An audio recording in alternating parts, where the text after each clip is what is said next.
Kita lanjutkan kuliah kita kali ini dengan topik atau pokok bahasannya khusus tentang kurva norma. Dan di samping kurva norma sudah dibahas pada kuliah sebelumnya, kita juga akan lihat bagaimana sebuah kurva normal itu akan digunakan dalam statistika. Kalau bicara kurva normal, sebetulnya banyak ahli-ahli matematika yang berjasa di dalam mengembangkan dan menganalisis kurva normal.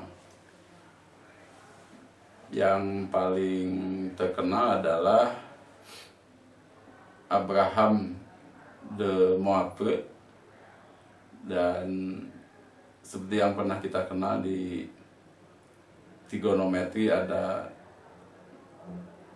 dalil atau aturan de Moivre itu. Dan itu di bahasan kurva normal juga banyak jasanya, dan itu bisa saudara lihat dalam ahli-ahli matematika dan statistika. Kemudian yang kedua yang tidak kalah penting dan besar sumbangannya terhadap kurva norma adalah Gauss. Lengkapnya Carl Friedrich Gauss, dan itu menyumbang banget dalam perkembangan kurva norma. Kemudian ada dua orang lagi, yaitu Adolphe Quetelet dan Galton. Nah, ini akan kita bahas di pertemuan yang lainnya, terutama satu nama terakhir tentang Galton itu. Nah, setelah nama-nama itu kita kenal, pada pertemuan tentang variabilitas sudah dibahas tentang hubungan antara variabilitas dan kurva normal. Untuk itu kita bahas kembali tentang sebuah persoalan yang sudah dibicarakan pada kuliah sebelumnya. Misalnya kita ambil sebuah contoh soal yang lalu itu, waktu saya menyampaikan bahwa dalam sebuah tes seleksi CPNS yang diikuti oleh 1.000 peserta. Pada saat itu diketahui bahwa kumpulan atau hasil skor tesnya berdistribusi normal dengan rata-ratanya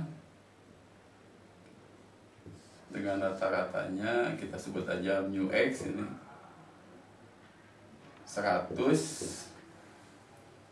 dan simpangan bakunya kalau tidak salah yang lalu itu 20.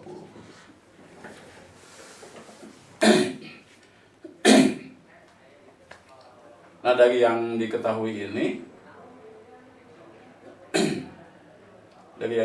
ini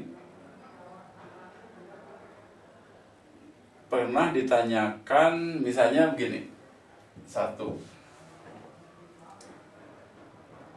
berapakah, atau saya praktekkan saja berapakah banyaknya peserta seleksi CPNS yang skornya itu dari 80 sampai dengan 120. Berapa banyaknya? Berapa banyaknya peserta yang skornya di antara 80 sampai 120. Menurut yang sudah kita bahas, ternyata banyaknya peserta yang skornya antara 80 dan 120, kita gunakan hubungan antara variabilitas dan kurva normal pada kuliah yang lalu. Jadi kalau 80 sampai 120, karena dia kurva normal, maka saya menggambarkan kurva normal itu seperti kita lihat di atas ini. Nah, ini kalau 80 sampai 120, artinya skor-skornya itu mulai 80, mungkin ada yang 90, ada yang 105, ada 110 sampai 120. Nah, menurut keterangan yang lalu, karena ini 80 itu ada satu simpangan baku di bawah rata-ratanya, dan satu simpangan baku di bawah rata-rata itu, kalau jadi begini, sebelum saya lanjutkan, sumbu yang ini, sumbu datar ini, itu bisa ditempati oleh skor mentah X dan skor baku Z yang bersesuaian dengan skor mentah tadi. Jadi misalnya dengan menggunakan rumus transformasi ini yang dulu sudah kita kenal itu, maka seseorang yang skornya persis 100, jadi di rata-rata, maka skor Z-nya itu 0. Jadi titikin itu bisa ditempati oleh ini dan ini sekaligus. Demikian juga 80 itu kalau dihitung itu ternyata hasilnya negatif 1, artinya 80 itu ada satu simpangan baku di bawah rata-ratanya. Demikian juga 120, ini ada satu simpangan baku di atas rata-ratanya. Nah, dengan menggunakan estimasi yang dulu, perkiraan yang dulu ini, ternyata luas daerah yang 100% ini, nah oleh interval 80 sampai 120, ini skornya, maka yang merangkumin itu ada sekitar, jadi tidak tepat ini, sekitar 68%, tapi ini tidak tepat sekali, hanya sekitar aja. Nah, dengan demikian kalau di sini menyatakan proporsi dari semua peserta yang memperoleh skor 80 sampai 120, nah maka dengan demikian banyaknya peserta yang memperoleh skor 80 sampai 120 itu tinggal mengalihkan 68% ini dengan 1000.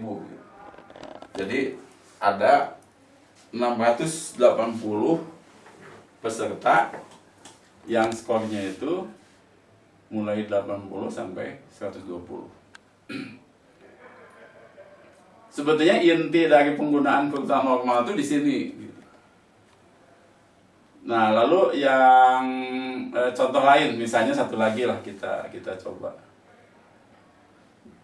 Berapakah banyaknya peserta yang skornya itu 120 atau lebih gitu.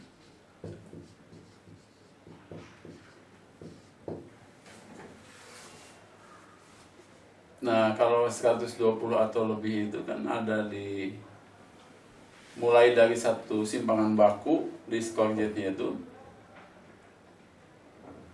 ke kanan gitu. Jadi kalau 120 atau lebih itu skor-skornya itu berada di sini. Jadi kita lihat ini. Nah, kalau gitu kita harus mencari luas ini berapa gitu. Nah, luas ini menyatakan proporsi peserta yang memperoleh skor 120 atau lebih. Segera dengan mudah kita bisa melihat. Jadi yang lalu sudah pernah kita bahas bahwa banyaknya peserta yang skornya mulai 100 sampai 120 sekitar berapa ini? Jadi dengan menggunakan sifat simetris maka daerah yang ini tuh sekitar 34%. Nah, lalu juga karena ini bersifat simetris maka dari 100 ke kanan atau yang skornya 100 atau lebih itu ada berapa persen itu. Nah, karena ini pas di tengah-tengah maka yang skornya 100 atau lebih itu ada 50%. Nah, sementara tadi antara 100 dan 120 itu di sana itu peserta itu ada sekitar 34%.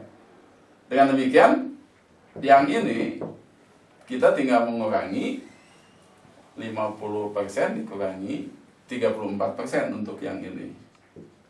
Jadi dengan demikian, yang memperoleh skor 120 atau lebih ada sekitar 16%. Jadi dengan menggunakan sifat-sifat kesimetrian, kemudian pembagian luas daerah yang minggu yang lalu, beberapa kuliah yang lalu sudah dibahas, maka kita bisa dengan mudah menjawab ini. Jadi banyaknya peserta yang skornya 120 atau lebih ada sekitar, jadi tidak persis gitu, ada sekitar 16% kali 1000, jadi sekitar 160 peserta yang skornya itu ada di 120 atau lebih. Nah, itu dua buah contoh yang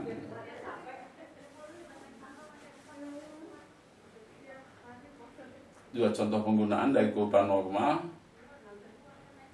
di dalam statistika itu sangat berguna kalau kita memperoleh persoalan seperti ini.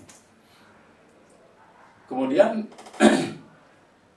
dengan cara yang sama, analisis itu bisa juga digunakan kalau batas-batasnya itu ada di sebelah kiri rata-ratanya.